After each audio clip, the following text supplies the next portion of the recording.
कपड़ा सूखवा। अच्छा गुजराती नहीं आवड़ता, इधर टीपा पड़ रहा है, हमने कपड़े सुखाए, इधर बर्तन पड़े हैं।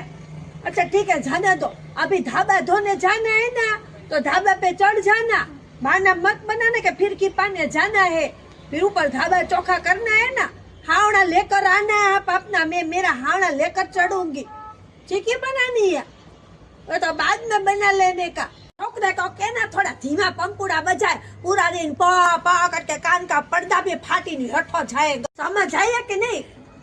हम तो बस आवड़ता है हिंदी, अब याद दिलाने का आपके साथ हिंदी में बात करेंगे, आवड़ता तो है। थोड़ा डीजे अभी से बजाना शुरू कर दिया नहीं आपके बच्चे ने? तो डीजे इतना जोरों जोरों से अभी से बजाने लगा तो उत्तरायण के दिन तो क्या करेगा? धोने आओ ने तो हावड़ा और डोल लेकर चढ़ना, टप डाल देना, चढ़ना